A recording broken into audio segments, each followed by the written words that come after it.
I'm just as mediocre as so many people I see online who are building a fan base. I refuse to believe I'm less mediocre than as mediocre as so many people are that are making money on Patreon and stuff. I don't. I refuse to believe it.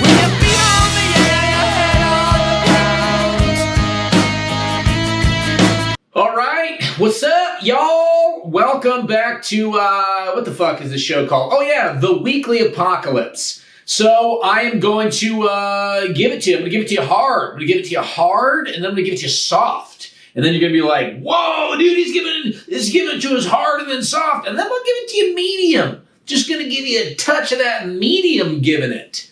I'm in a good mood. I am cooped up in the house alone.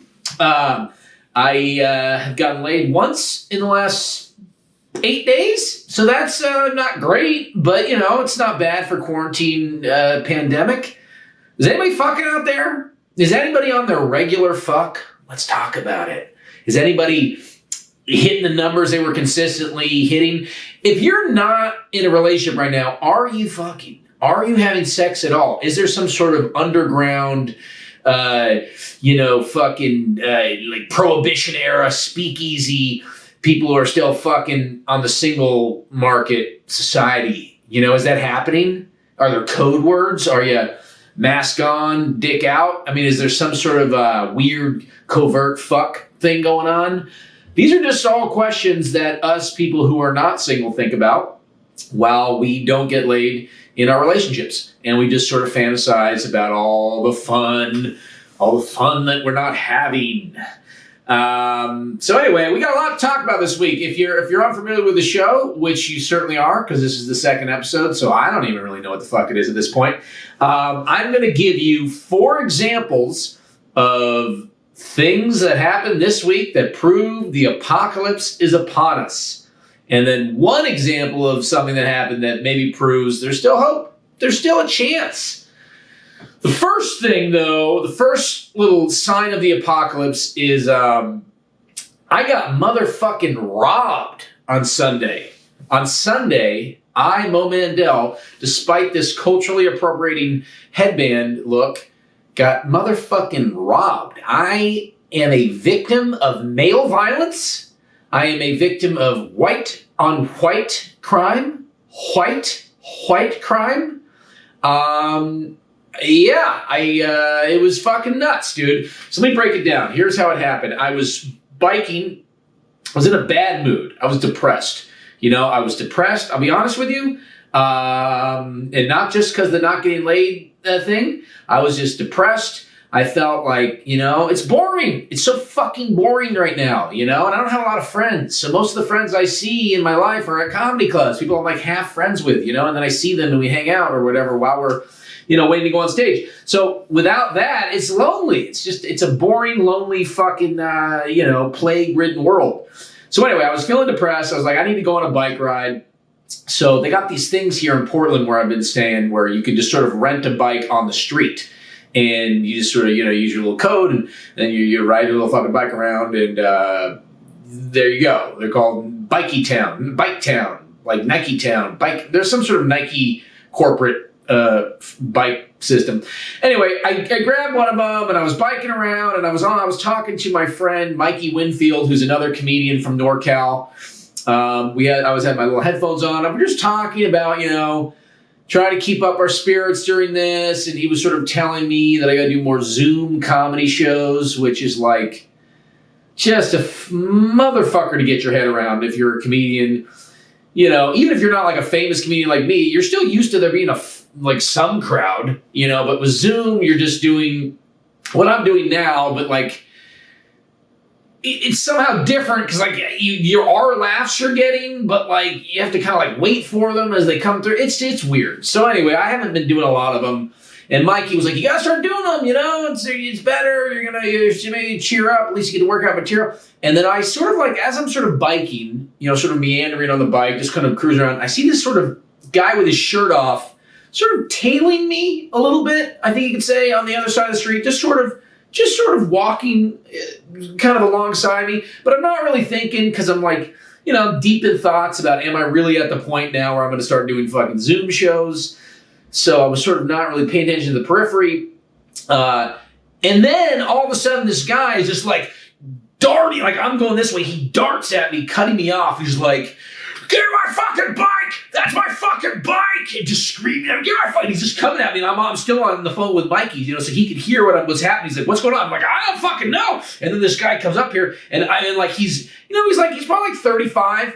Like he's jacked for like the size he was. He's not huge. I was a little bigger than him, but he had his shirt off. He looked like he had some solid methamphetamines pumping through his system, and I feel like meth adds some strength. Meth strength is real strength. That's like, how like sometimes you hear stories about like a mother who like her kid gets stuck under a car tire and she somehow like becomes the Incredible Hulk and the adrenaline lifts the car up. If you're on meth, that shit's just like, that's just a Tuesday. That just happens. You're just on meth strength. So he just darts at me, and I don't know what to do. So I jump off the bike, and I pick it up, and I just throw it at him. I was like, "Dog, get the fuck away from me, dude!" And I probably said "dude." It probably said something really lame. And I threw it at him, and the guy's fucking like on the other side of it. And the whole time I hear Mikey like, are you making this up? Like, is this really happening? Like, the whole time he's in my headphones, not thinking I'm really being, assaulted or robbed or whatever you want to call it. And then, so I just throw the bike at the guy, and we kind of have this thing where, like, he's on the other side of the bike holding it, and he's, like, sweating, and he's got, like, scraggly hair. I mean, he looks like every dude who you're worried is going to tail your daughter while she's walking to junior high school. I mean, this dude looks like he's just, it's that kind of situation you kind of get in sometimes where you think you can win a fight with the person, but even if you win, you're going to get their blood on you, and so you're going to lose. He had that dirty look to him. Like, even if I hit the guy, bam, all of a sudden his spit gets on my hand, and now I got fucking scurvy. I get him in a headlock, now I got the rickets. Like, he just looked like he had some old-timey fucking industrial revolution diseases. He looked like a man who had, come over on the Oregon Trail. He looked like a man who was probably going to die at some point from a snake bite. That's what I think he looked like. Like, he's on that path. And so we're just sort of like squaring off. And then he just kind of sneers at me and grabs the bike. And I'm like, oh, okay. It's not my bike, so I'm not going to fight over it. Fuck it. Whatever. You want to steal from Nike? Fuck them, So I sort of just walk across the street, and I just start walking, just like, talking with Mike, and like, this is fucking crazy. So I don't think this happened. I think I just got robbed, and I'm still wearing my stupid mushroom bike helmet. I have my fucking, bike sunglasses on. And then this guy on my bike just starts following me. He just starts following me while I'm speed walking away. So I'm just like, okay, this is scary. And he's just sort of like, he's coming after me, and I'm just sort of speed walking. Things are, no, Bernie should have been elected, and people would be better. And then he's just like biking at, and then I just told Mike, I'm like, I think I'm gonna have to get in a fight. Like, I think I'm about to end up with tuberculosis after this. And then he's just walking, and then he just goes, and just sort of bikes off. Whew! Terrifying. What can I say, man? It's scary. I mean, we all know the world's a violent place, but for the most part, you don't really think about it. You don't really think that it can happen to you, that you could be a victim of violence. And then when someone, even in a minor violent thing like this, like, takes it to the, like, oh, I'm gonna fuck you up. That's my bike. I'm gonna fuck you up. That is my bike. You know what I mean? Then it's like, this is some scary shit, You forget that it can go there, And so I walked home, and then, I'd be honest with you, I was using my fiance's account. So now I told her, I'm like, you're kind of getting charged right now for some fucking crazy meth dude with scurvy who has your bike. Sorry. Yes, I should have downloaded the app and put in my own credit card, but I didn't, even though you told me to. So she's like, not particularly compassionate about it. And she says, all right, well, we got to go find that bike. So she looks up on the GPS because they had the GPS thing, and she's like, turned out this fucking lunatic biked 6 blocks. It was literally 6 blocks from where the assault happened, the white on white crime. And so we got in the car and we drove back, And sure enough, he had put it in front of a coffee shop where those kind of like rental bikes are, but he hadn't locked it up. He's threw it on the ground. So I was like, all right, he's probably in that coffee shop. And while we're driving over there, this is important. This is important for all men and women to hear. As we're driving over there, she says to me, Ashley says, my fiance, who's supposed to support me, she says, she goes, why didn't you just ride off? Or why didn't you try to like just not give him the bike? I was like, what? You wanted me to like fight over, like you're calling me a bitch because I gave up a rental bike that's like $1 an hour? That's what you want me to fight over? Like, I'm not enough of a man because I didn't, I mean, sure, I didn't have to speed walk away while he was behind me, but what else am I going to do? And to be honest with you, Mikey Winfield, who was on the phone while I was on this thing, he said I seemed like I handled it fairly well. He said I didn't, I didn't bitch out that much. So anyway, so we get there. My ego, not well, not feeling full of the support that I need in this relationship. And I jumped out, got the bike, locked it up, and then I just jumped back in the car and we drove off. And then I started thinking about it, like, was this guy, like, was he crazy?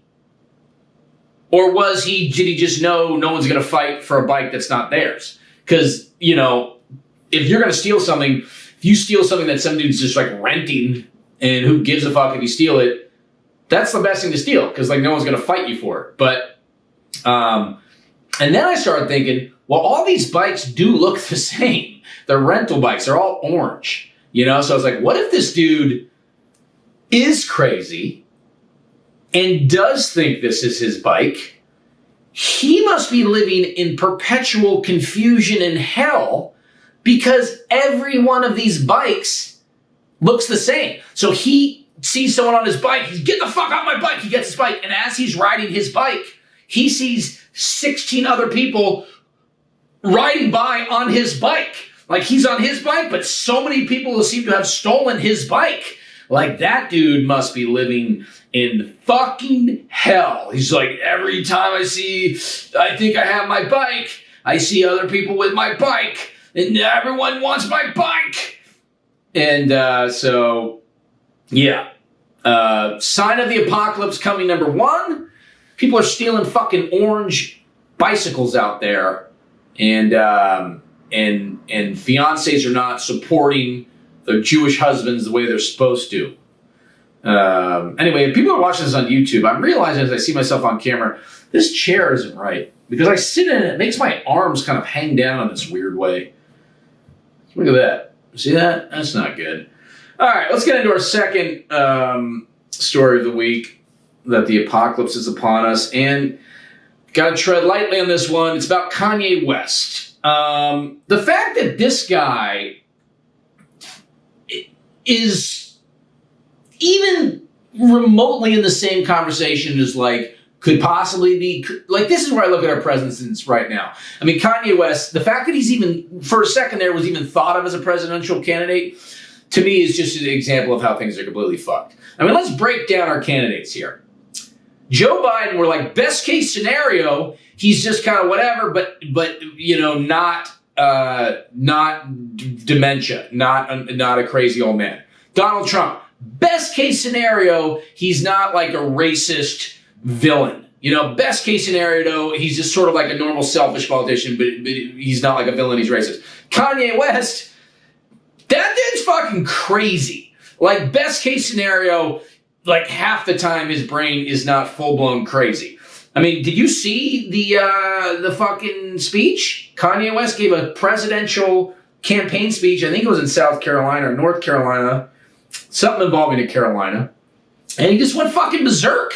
I mean, it was crazy. He was in a military flak jacket, and he went on this rant about like he started crying, saying that like, his wife had wanted to abort their child, and he saved its life by not letting her do it. It's like, that doesn't really, you can't say you saved someone's life because you didn't get an abortion. I mean, that's not like a real saving somebody's life moment, right? Like, I don't want to see a movie where like The Rock saves the day by not getting an abortion. He saves the day. He could have killed the baby, but he didn't. He decided he'd just get another job. That's not like, you don't get to say you saved somebody's life because of that.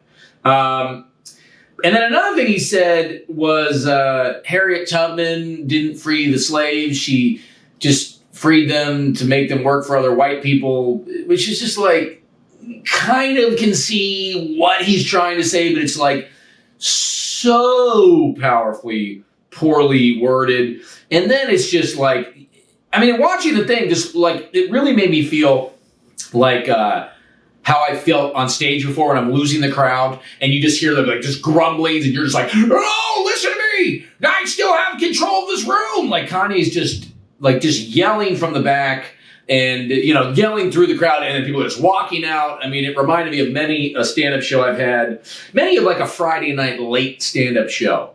But, you know, it's always weird when you get a guy like Kanye West, because you're like, God, on paper, I should want to be that guy. I should totally want to be Kanye West. I should want to be he's a billionaire. He's insanely talented. You know, he's got this beautiful sex symbol wife. He's got all these kids.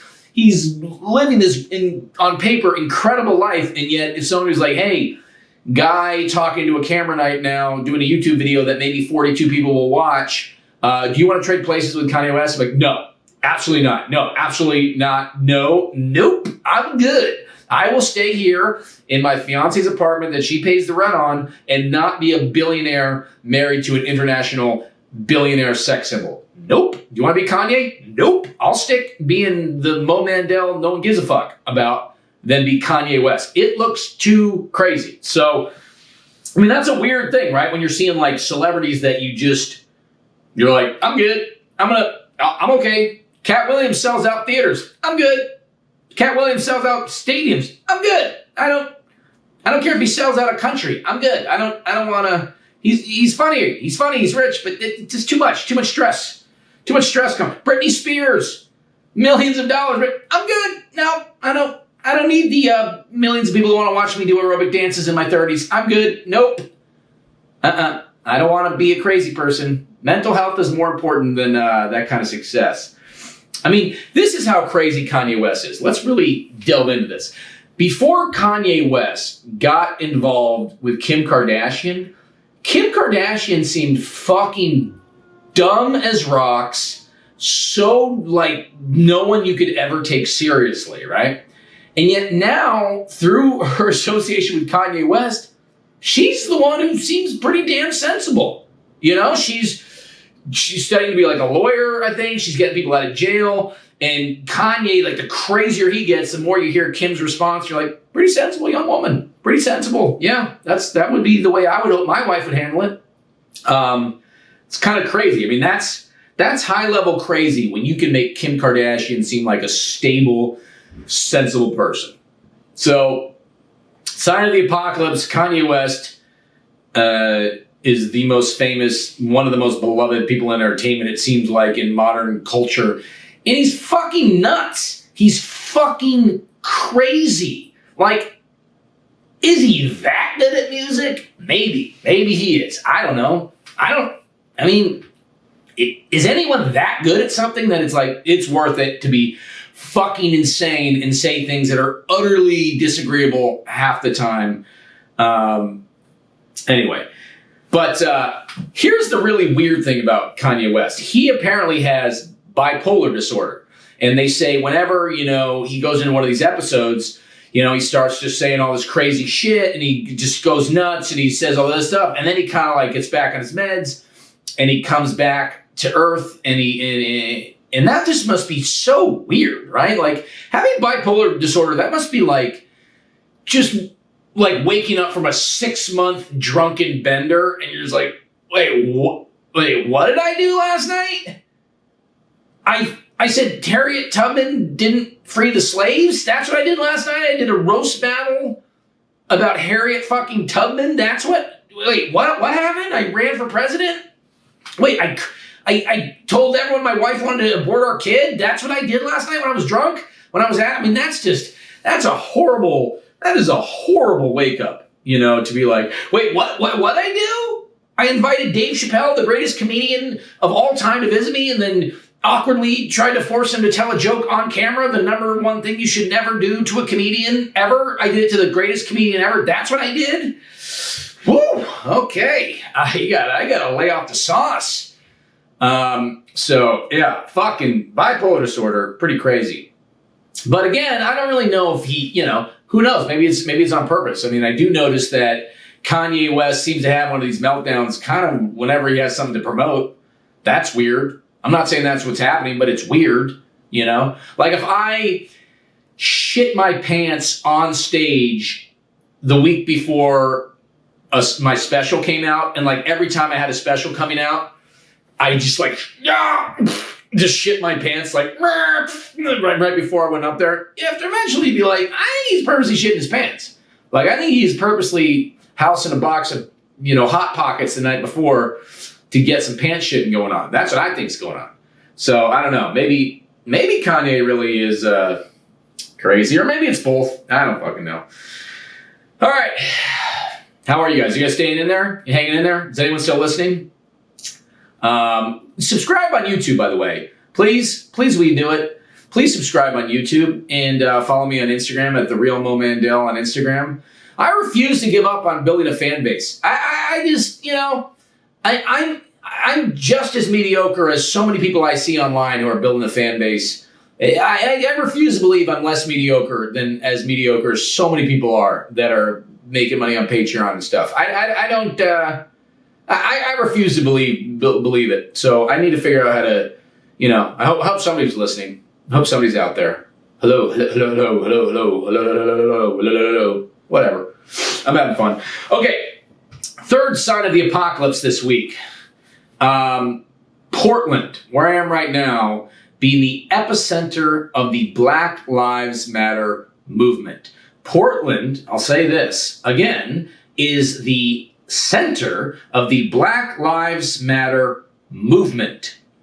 Have you ever been to Portland? There are less black people in Portland than there are in an episode of Game of Thrones. Okay? There are less people in Portland than there are people in an episode of Game of Thrones. That's how fucking weird that is. I mean, it's just, you walk around the city, you see almost no black people, and you're like, there's giant riots about the Black Lives Matter movement. And look, I'm not saying only black people should be protesting about Black Lives Matter, and Black Lives Matter is something that people of all races can get behind, but it is kind of weird, you know, that like, you see these protests and it's like 98% angry white kids.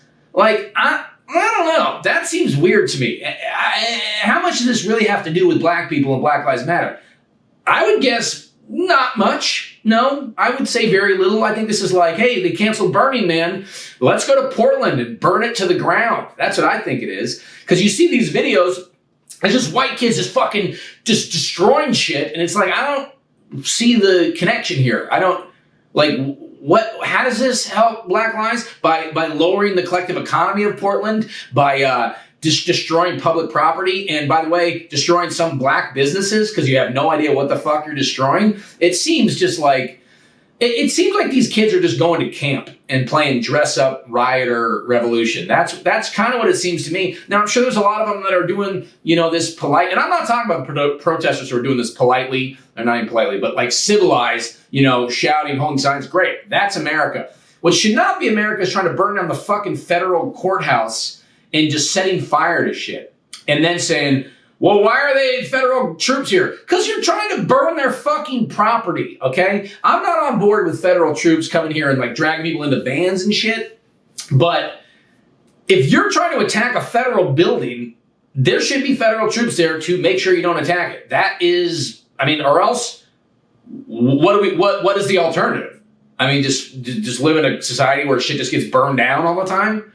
You know, I don't know, man. I think it's very weird. I think it's very, I don't know. I just don't trust it. I just don't trust it. You know, I don't understand why it's such a predominantly white movement all of a sudden here. To me, what it seems like is a group of really, really lefty white people, the same kind of white people who complain about cultural appropriation, have totally appropriated the Black Lives Matter movement. That's what it seems to me. A group of white people has essentially stolen and appropriated the Black Lives Matter movement, and then the same bitch-ass white people who will complain about a comedy show being offensive and culturally appropriation. It's like, you motherfuckers are doing that, okay? This was a movement, and you're now removing a lot of the legitimacy in many people's eyes because you're just setting off firecrackers and looking ridiculous.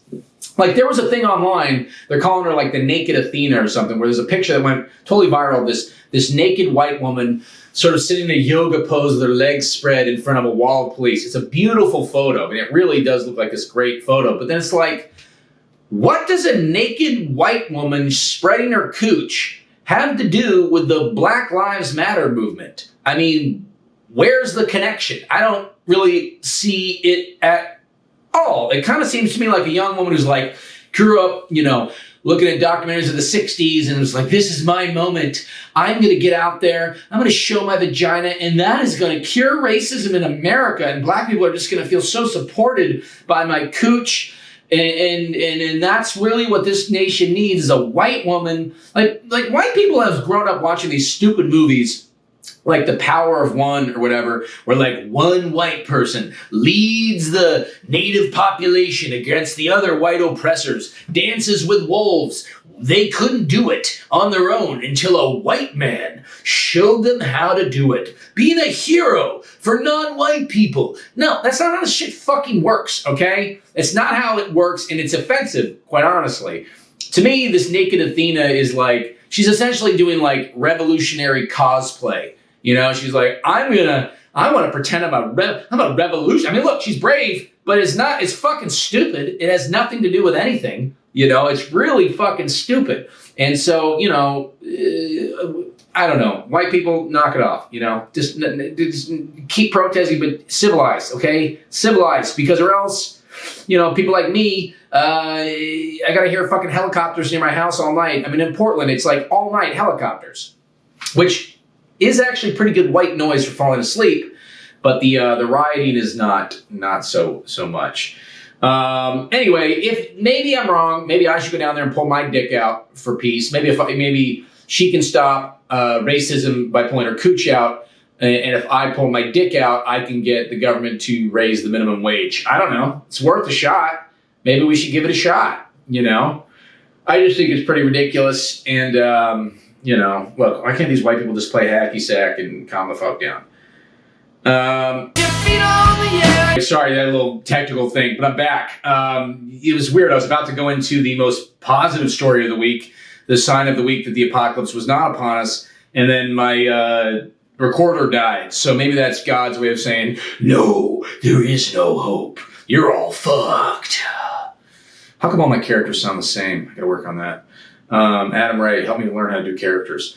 Okay, so let's get into the positive story of the week before like the house burns down or whatever fucking Autonoid Jesus is up there doing.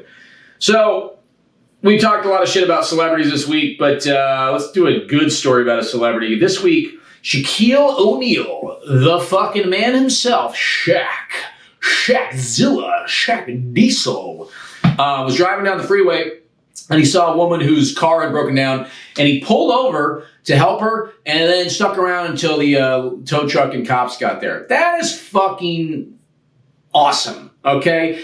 Anybody who does this, it's incredible just to pull over and like give somebody else some of your time, put yourself out there. But for someone like Shaq, who's like rich and famous, and he knows he's got to deal with all the fucking I'm a fan bullshit and people on the freeway driving by, it's pretty awesome, man. It's pretty awesome to be just have that big of a heart and is sort of that nice of a human being despite all the success. And yeah, man, more of that. More celebrities just using their power, their platform to be good people, not to go on homophobic, anti-Semitic rants, not to fucking be mean to their employees, not to, you know, trash talk Harriet Tubman, a national hero who's been dead for 200 years. You know what I mean? Like, just there's better things you can do, you know?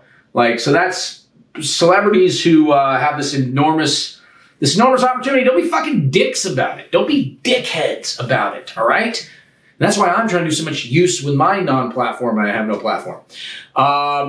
I'll tell you this though, man. If I lived on that road, boy, would I would just like every week my car would break down, and I would just wait for Shaq to show up, wait for Shaq to save the day, and then he'd say, "I'm gonna call a tow truck." I'd say, "No, Shaq, you just pick me up and you carry me where I need to go. You just carry me in your big arms and like a little baby in Moses's basket, and you just take me to where I need to go, or wherever you're going, I'll go with you. Don't take me where I need to go. Let me go with you. Let me be your friend.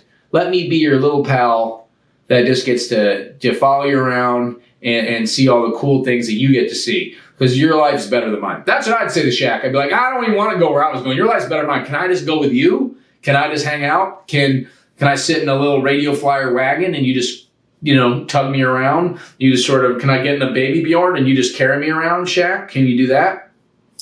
Anyway, that's all I got for the week. Yeah, man, fuck it. The world's crazy.